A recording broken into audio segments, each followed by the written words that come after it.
Voilà, merci. En tout cas, Étienne, d'être là. Est-ce que tu peux présenter ta société en quelques secondes? Alors, en quelques secondes, ma société, une tôlerie industrielle dans le bocage vendéen. Donc, mon métier, transformation du métal, de la tôle, avec beaucoup de technicité sur de la découpe laser, du pliage, tous les métiers de la mécano-soudure et aussi du montage. Donc, je suis consommateur au quotidien d'énergie et de matières premières que je mets, on va dire, en musique avec des savoir-faire techniques de production. Merci, Étienne. On va parler un petit peu de la stratégie du bas carbone et notamment le bilan carbone que tu as fait. En quoi le bilan carbone a été bénéfique pour toi, pour ton entreprise et le monde? Euh, le bilan carbone que j'ai pu effectuer il y a de ça déjà quelques années avec le CJD m'a permis de mesurer le chemin parcouru pendant les 5 ans où j'ai mené des actions avec mon bon sens et puis ce que j'estimais être bon pour la planète. Donc, ça m'a permis de refaire l'image de mon point de départ et de voir où j'en étais arrivé au bout de 5 ans d'action en prenant en compte une politique environnementale dans la gestion de mon entreprise.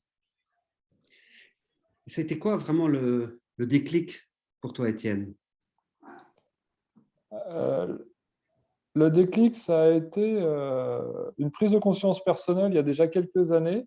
Et puis, je me suis dit, pourquoi pas la dupliquer dans mon entreprise, en tout cas essayer, euh, pour essayer d'avoir un impact plus important. On est 60 salariés, donc ce que je faisais à titre perso, ben, si je le mettais dans l'entreprise, je pouvais impacter, on va dire, un volume beaucoup plus important. Donc, l'essai, l'intérêt de la démarche, c'était d'essayer ça dans mon entreprise. J'ai une autre question qui me vient, qui pourrait être intéressante. Qu'est-ce que ça t'a appris, ce bilan carbone? Qu'est-ce que tu as pu mettre en avant ou en photographie, vraiment de manière très concrète? Ça t'a appris Ce que quoi? je- Alors, ce que j'ai pu apprendre, ben, tout simplement que contrairement à ce qu'on pouvait penser, la prise en compte de l'environnement, ce n'est pas une contrainte et comme on est avant tout des chefs d'entreprise, ben, c'est que c'est un levier économique pour les entreprises énorme. Ce que j'ai appris, c'est que ça m'a permis, on va dire, de faire des gains pour la boîte et puis qu'en même temps, c'était bon pour l'environnement et que les deux étaient loin d'être incompatibles. Donc plutôt compatible en fait. Complètement, oui. Super. Et aujourd'hui, t'en es où vis-à-vis de tout ça? Aujourd'hui, après ce bilan, ça m'a permis d'identifier des choses sur lesquelles je n'avais pas encore travaillé, que j'estimais ne pas être des sources importantes d'émissions de carbone. Ça m'a hélas mis aussi devant les yeux le fait qu'il y avait des choses importantes sur lesquelles je n'avais pas la capacité d'agir, qui, on va dire, ne relevaient pas de mes possibilités. Donc, je me suis focalisé sur les éléments mis en avant, sur lesquels j'avais la main pour faire avancer les choses. Et puis, hélas, j'ai mis de côté ce qui relevait pas, on va dire, de ma possibilité d'agir.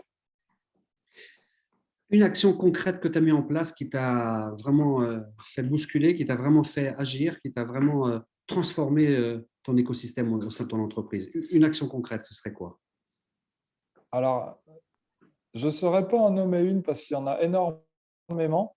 Par contre, le bénéfice de toutes ces actions fait que j'ai une prise de conscience de l'ensemble de mes salariés qui maintenant sont moteurs dans ces démarches également. C'est plutôt la démarche globale qui a impacté la totalité de mes équipes.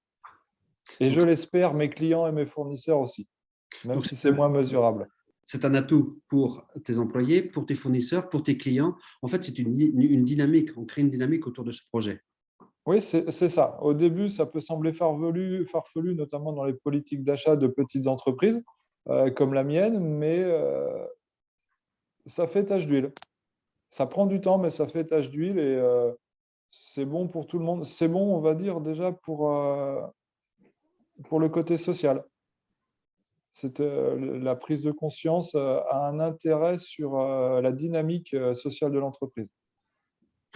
Donc, garder le cap, ne jamais abandonner, garder le cap et surtout avoir de la patience pour mener à bien tous ces projets, quoi. Oui, maintenant, c'est un petit peu plus dans l'air du temps, mais c'est vrai qu'il y a 6 ans, maintenant 6 ans en arrière, dans une entreprise de production de la métallurgie, ce n'était pas forcément une dynamique courante et bien perçue. Ça a changé depuis, heureusement. Je comprends, Étienne. Si tu avais à inviter ou à motiver ou à quelques mots à dire pour des chefs d'entreprise qui souhaiteraient se lancer ou qui hésitent, qu'est-ce que tu pourrais leur dire aujourd'hui? Euh, D'une part, que c'est un intérêt économique pour l'entreprise autant qu'un intérêt pour l'environnement ou que ce soit pour le côté social. Donc, il y a avant tout un intérêt économique à se lancer dans cette démarche, un intérêt également à mesurer l'impact des actions, mesurer le point de départ et le point d'arrivée, c'est toujours intéressant. Et puis, moi, ce qui me motive, c'est que je préfère travailler, en fait, quand j'ai les mains libres, par volonté, plutôt qu'attendre qu'il y ait une législation qui nous impose des contraintes réglementaires et que là, on fasse pas ça par plaisir, mais par contrainte. Aujourd'hui, moi, je travaille dans le plaisir. Donc, j'incite les gens à le faire tout pendant qu'on a cette souplesse. Et donc, dans l'anticipation, quoi. Oui, c'est ça. Anticiper avant que ça devienne une contrainte législative. Et en plus, tu y trouves du plaisir. Ben, je te remercie énormément, Étienne, en tout cas pour le bien commun, pour le CGD, pour tous les chefs d'entreprise de cette planète qui pourront se lancer bientôt. Merci beaucoup. C'était un plaisir. Merci à toi. Merci beaucoup.